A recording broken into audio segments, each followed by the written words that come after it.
നമസ്കാരം. പാലാഴിയിലേക്ക് എല്ലാവർക്കും ഹൃദയം നിറഞ്ഞ സ്വാഗതം. കർക്കിടക മാസത്തിലെ നമ്മുടെ രാമായണ യാത്രയുടെ 11ാം ദിവസത്തിലേക്ക് എല്ലാവർക്കും സ്നേഹപൂർവ്വം സ്വാഗതം. ഇതുവരെ നാം ശ്രീരാമനെയും സീതാദേവിയെയും ലക്ഷ്മണനെയും ഭരതനെയും ശത്രുഘ്നെയും പരിചയപ്പെട്ടു. ഇന്ന് നാം രാമായണത്തിലെ ഏറ്റവും വലിയ വഴിത്തിരിവിലേക്ക് കടക്കുകയാണ്, വനവാസം.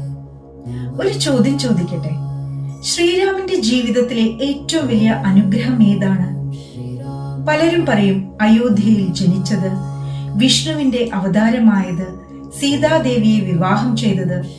പക്ഷെ പല മഹാന്മാരും പറയുന്നത് മറ്റൊന്നാണ്. ശ്രീരാമനെ ലോകത്തിന്റെ ശ്രീരാമനാക്കിയത് വനവാസമാണ്. വനവാസം, ആ വാക്ക് കേൾക്കുമ്പോൾ തന്നെ മനസ്സിൽ വരുന്നത് ദുഃഖമാണ്. രാജ്യം നഷ്ടപ്പെടുന്നു, കൊട്ടാരം വിട്ടുപോകുന്നു, സുഖ സൗകര്യങ്ങൾ ഉപേക്ഷിക്കുന്നു, പ്രിയപ്പെട്ടവരിൽ നിന്ന് അകലുന്നു. എന്നാൽ ശ്രീരാമൻ വനവാസത്തെ ഒരിക്കലും ശാപമായി കണ്ടില്ല. അത് തന്റെ ധർമ്മത്തിന്റെ ഭാഗമായിട്ടാണ് അദ്ദേഹം സ്വീകരിച്ചത്. ജീവിതത്തിൽ നമുക്കും പലപ്പോഴും വനവാസം വരാറുണ്ട്. അത് കാടായിരിക്കണമെന്നില്ല. ജോലി നഷ്ടപ്പെടാം, സാമ്പത്തിക ബുദ്ധിമുട്ടുകൾ വരാം, ആരോഗ്യം തകരാം, നമ്മൾ വിശ്വസിച്ചവർ നമ്മെ വിട്ടുപോകാം. അപ്പോൾ നമുക്ക് തോന്നും, എന്തുകൊണ്ട് എനിക്ക് മാത്രം? പക്ഷേ രാമായണം ചോദിക്കുന്നത് മറ്റൊരു ചോദ്യമാണ്. ഈ അനുഭവം എന്നെ എന്താണ് പഠിപ്പിക്കുന്നത്?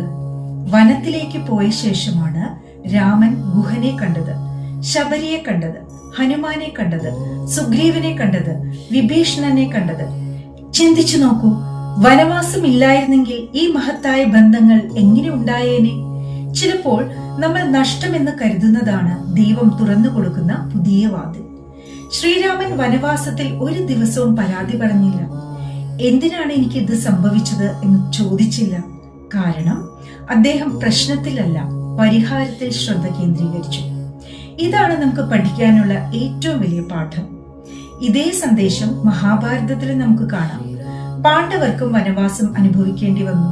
രാജ്യം നഷ്ടപ്പെട്ടു, അപമാനങ്ങൾ ഏറ്റുവാങ്ങി, കാടുകളിൽ വർഷങ്ങളോളം ജീവിച്ചു. ഒരു ദിവസം കഠിനമായ ദാഹം കാരണം സഹോദരന്മാർ വെള്ളം തേടി പുറപ്പെട്ടു. അവർ ഒരു തടാകം കണ്ടു.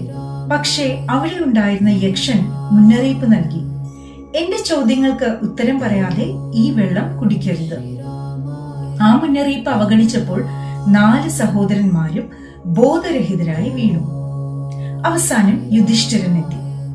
അദ്ദേഹം തിടുക്കപ്പെട്ടില്ല. യക്ഷന്റെ ചോദ്യങ്ങൾ ക്ഷമയോടെ കേട്ടു.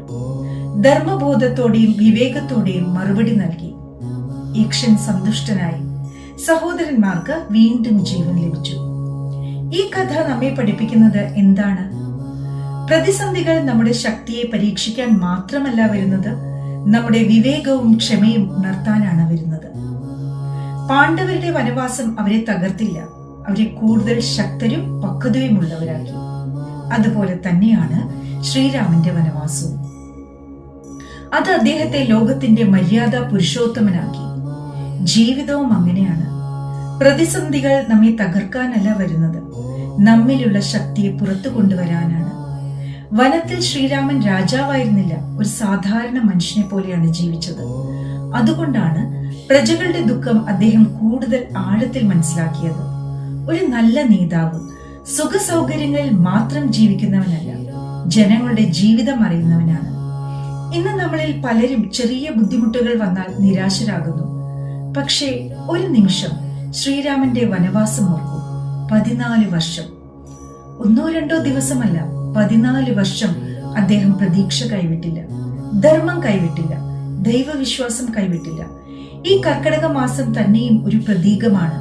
പുറത്തു മഴ, ആകാശം ഇരുണ്ടിരിക്കും, പക്ഷേ ആ മഴ കഴിഞ്ഞാൽ ഭൂമി കൂടുതൽ പച്ചപിടിക്കും. അതുപോലെ ജീവിതത്തിലെ പരീക്ഷണങ്ങൾ കഴിഞ്ഞാൽ മനുഷ്യനും കൂടുതൽ പക്വത നേടും. ഇന്ന് നിങ്ങൾ ഒരു പ്രതിസന്ധിയിലൂടെ കടന്നു പോവുകയാണെങ്കിൽ ഒരു കാര്യം മാത്രം ഓർക്കുക, ഇത് നിങ്ങളുടെ കഥയുടെ അവസാന അധ്യായമല്ല. ശ്രീരാമന്റെ വനവാസത്തിന് ശേഷം അയോധ്യ ഉണ്ടായിരുന്നു, രാത്രിക്ക് ശേഷം പുലരി ഉണ്ടായിരുന്നു, മഴയ്ക്ക് ശേഷം സൂര്യനുണ്ടായിരുന്നു. അതുപോലെ നിങ്ങളുടെ ജീവിതത്തിലും നല്ല ദിവസങ്ങൾ വരും. ഇന്നത്തെ വീഡിയോ അവസാനിപ്പിക്കുന്നതിന് മുമ്പ് ഒരു ചെറിയ ചിന്ത. നിങ്ങളുടെ ജീവിതത്തിലെ ഏറ്റവും വലിയ പ്രതിസന്ധി ഏതായിരുന്നു? ആ അനുഭവം നിങ്ങളെ എന്താണ് പഠിപ്പിച്ചത്? കമന്റിൽ പങ്കുവയ്ക്കാൻ ആഗ്രഹമുണ്ടെങ്കിൽ എഴുതൂ. നിങ്ങളുടെ അനുഭവം മറ്റൊരാൾക്ക് പ്രതീക്ഷ നൽകാൻ ഇടയാകും. നാളത്തെ വീഡിയോയിൽ നമുക്ക് രാമായണത്തിലെ ഒരു നിർണായക സംഭവത്തിലേക്ക് കടക്കാം. ശൂർപ്പണഖ. എന്തുകൊണ്ടാണ് അവളുടെ കഥ വെറും ഒരു രാക്ഷസിയുടെ കഥയല്ലാത്തത്? നിയന്ത്രണമില്ലാത്ത ആഗ്രഹങ്ങൾ എങ്ങനെ ഒരു വലിയ യുദ്ധത്തിലേക്ക് നയിച്ചു? ശൂർപ്പണഖയുടെ ജീവിതം ഇന്നത്തെ മനുഷ്യന് നൽകുന്ന മുന്നറിയിപ്പ് എന്താണ്? അതാണ് നാളത്തെ വിഷയം. ഈ വീഡിയോ നിങ്ങൾക്ക് ഇഷ്ടമായെങ്കിൽ ലൈക്ക് ചെയ്യൂ, പാലാഴി ചാനൽ സബ്സ്ക്രൈബ് ചെയ്യൂ. ഈ രാമായണ യാത്ര നിങ്ങളുടെ പ്രിയപ്പെട്ടവരുമായി പങ്കുവയ്ക്കൂ. ഈ കർക്കിടക മാസത്തിൽ ശ്രീരാമന്റെ വനവാസം പോലെ നമ്മുടെ ജീവിതത്തിലെ എല്ലാ പരീക്ഷണങ്ങളും നമ്മെ കൂടുതൽ ശക്തരും വിവേകമുള്ളവരും ദൈവവിശ്വാസമുള്ളവരുമാകട്ടെ.